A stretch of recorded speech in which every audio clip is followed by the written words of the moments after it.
Hey, what's going on guys? This is going to be another Clash Royale video featuring the best deck for the double Elixir challenge. So this deck strives at double Elixir in all aspects, but mainly because you're able to stack multiple spawners at a time with the Barbarian Hut and the Furnace. Their life cycles are each about a minute, so since it's double Elixir, you can place down twice as many spawners in that minute as you could in regular play.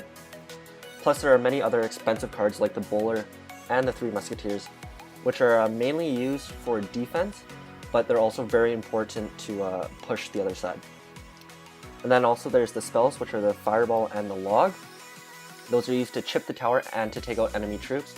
The Fireball plus the Log can take out wizards, musketeers, and troops like that, and also Three Musketeers if the opponent plays that.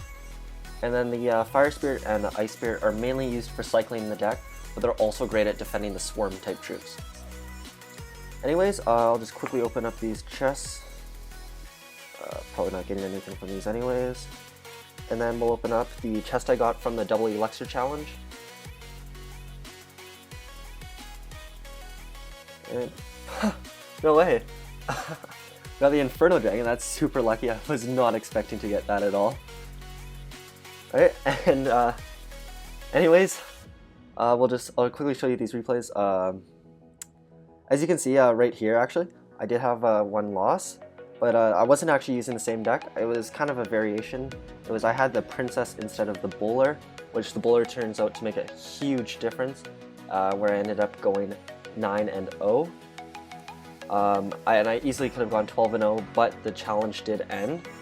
I easily would have kept going, but I'll keep playing with this deck and I'll try and go 12-0 with it, and once I do, I will share those replays once I get them. Anyways, let's see. I'm only going to be showing the better replays in this video, just for learning purposes and to show better examples. But I will have all of the replays from that challenge in a separate video for those of you that would like to see all of them and learn from them. Anyways, jumping into this first replay, we're playing CW Fung.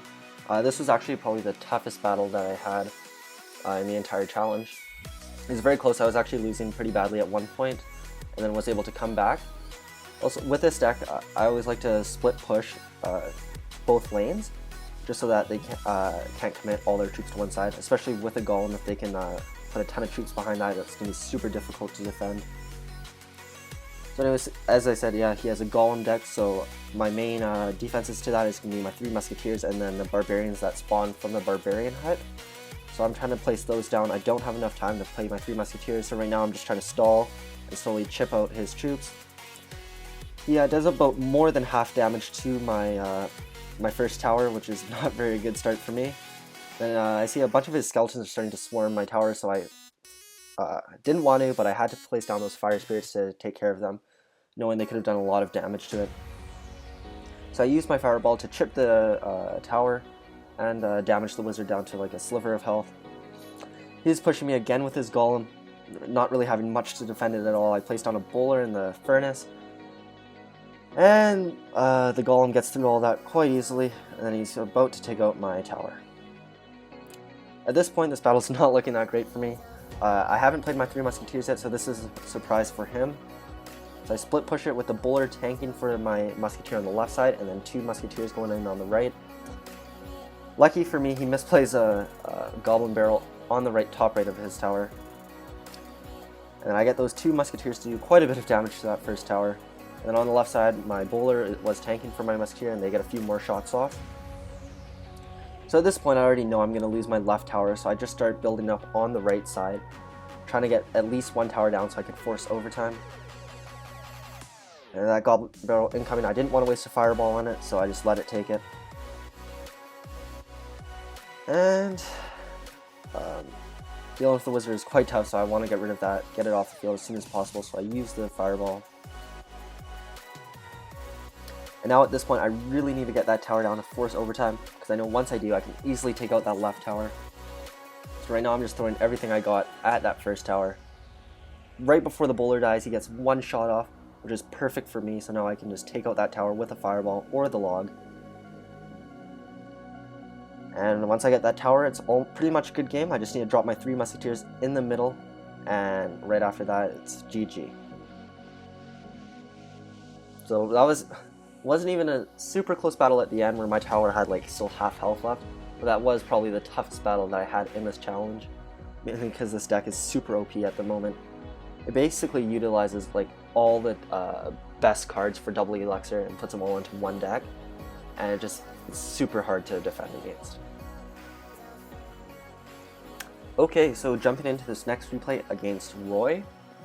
This is actually the 12th battle of the challenge, so this was with everything on the line, except I still had 2 lives left, so in case I lost, I could still go again. Anyways, he had a lightning spell, which was quite tough to play against, just because he would be able to either lightning all 3 of my 3 musketeers, or like 2 or 3 buildings at a time. But anyways, we still managed and still pulled out the win. Anyways, so I started off with my my barbarian hut in the middle, and then I follow up with a bowler. He caught me off guard with a skeleton, the graveyard spell. Still not quite adapted to that yet. So I just played my 3 musketeers on the right side, and this is where I found out he had the lightning spell, which takes out all 3 for insane value. But anyways, I still have my bowler at full health, so I pushed the left side. I placed some fire spirits behind my bowler. And then I wait for what he is to do next. As I said before, I split push both sides just to apply pressure on both sides.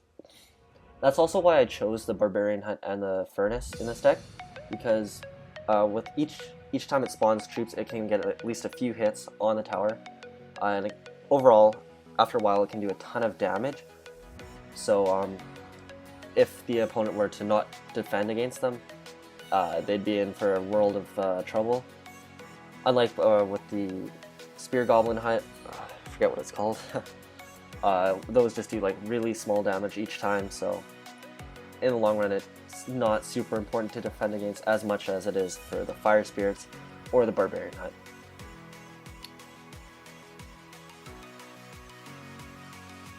Anyways, I used my Fireball to take out the Musketeer and do damage to the Mini P.E.K.K.A. and the Giant. Right now the incoming Mini P.E.K.K.A. is a problem, so I have to play my bowler in front of it.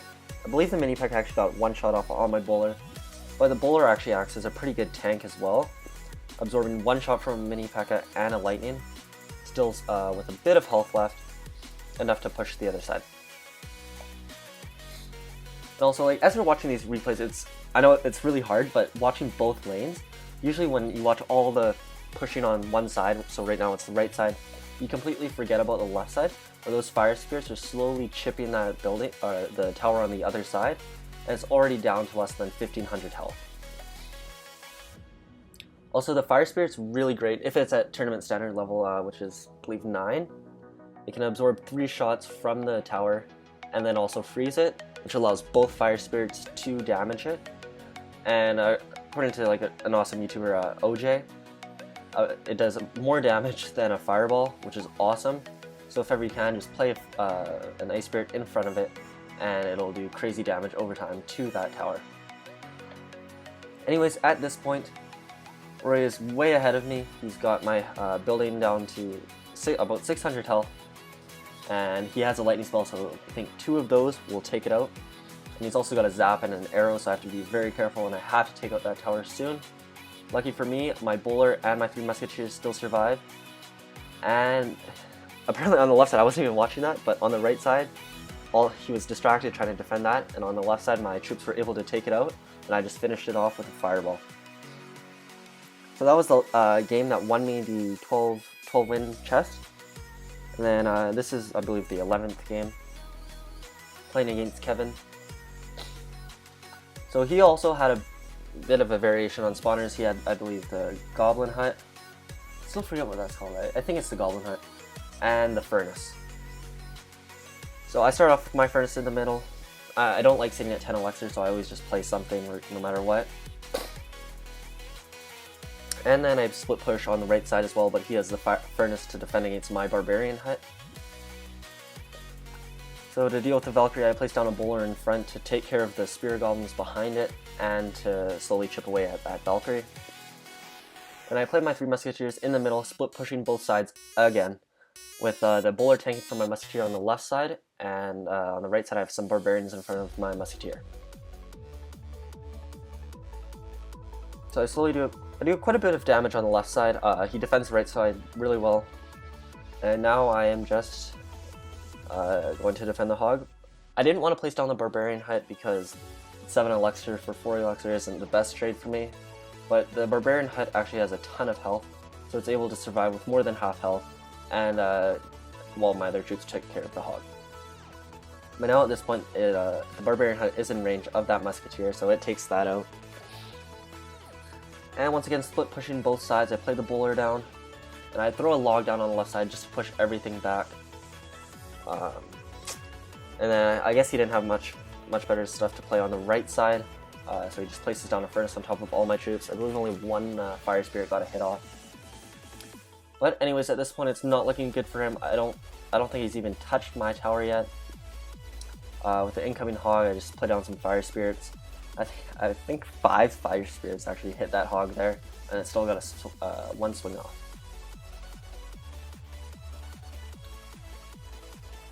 And then I play my 3 musketeers out in the middle just to defend either lane, whichever he pushes, and then also to come back with a counter push. The bowler is really great as acting as a tank, and it also, like, all the troops that are usually used to counter the musketeers, the 3 musketeers, are usually like the barbarians or the skeleton army. So the bowler is also really great at pushing those back and killing it, one-shotting those the skeletons, and basically just pushing the barbarians away from the musketeers. It's a really great combo, especially in this double elixir. I'm not so sure I would use it in regular games because one, it's a really expensive deck. Anyways, the left tower is already down. Right side has barely any health left, so it doesn't really matter that that hog gets a few hits on my left tower. At this point, I already know it's good game, so I'm just trying to take down that right side tower just to rub it in, kind of. And anyways, that is good game. So I'll just show you guys one more replay here. And like I said, if you guys want to see any more of the other replays, you can just check those out. I'll make a separate video, and I'll also link it in this video to the other one. And also, I'm going to keep using this deck because, as you know, it's undefeated so far. And I would like to keep it that way, and I'm going to go for another 12-0 victory. And hopefully get another legendary out of that chest, actually. So I still wasn't expecting that. I wrote a script for this video, and originally I figured I wouldn't get anything good, so I wrote down, at that point after opening all the chests, like, oh, I got nothing good as always. And so that kind of caught me off guard and threw me off. But in a good way, I got the Inferno Dragon. I don't really use it though, actually. I believe it's like, it's level 2 and then plus 1 more that I just got. But anyways, I really love using the bowler, especially if you place it in the right spot in the middle. It goes through the giant, and as you saw, it took out the witch that had a sliver of health left, which is really great value. It also pushes back a lot of smaller troops, which is awesome. And I got 1 hit down on that witch, so I used the fireball to finish her off. And now to deal with the bowler, I don't have much, and my barbarians are lined up right in front of the tower, so it goes through all of those, which is not good for me. Drop down my 3 musketeers at the back to defend both sides, and then eventually come up with a counter push. Now I have the furnace pushing the left side, and then the barbarian hut on the right side. He also has a lightning, takes out my musketeers and damages my tower. Now, so I'll just play down my barbarian hut. Wasn't the best timing or place to play that because the bowler isn't in range of my tower to shoot at it, so I'm doing basically no damage to it. And the rock that he's throwing also goes through my barbarians and hits my hut. Also, again, as I was watching that, I didn't even notice the right side tower was going down. Those barbarians, if left untouched, actually do a ton of damage, which is awesome. And so now I just basically need to defend. I played my musketeers in the middle. I'm not sure why, but all 3 of them went to the left side. Anyways, he plays the lightning. Wasn't expecting my bowler to be played, so it actually damages the bowler and leaves 1 musketeer alive. Now for about 30 more seconds, I just need to defend, so I place another barbarian hut, and then just push the bowler back to keep it off my barbs. And I'll just start basically just defending, playing everything. With 20 seconds left, there's almost no way he can get past my defenses. So it's already a good game, but I will continue to play just in case. And I'll just play everything. Plays lightning. And that's pretty much it. And that's a good game.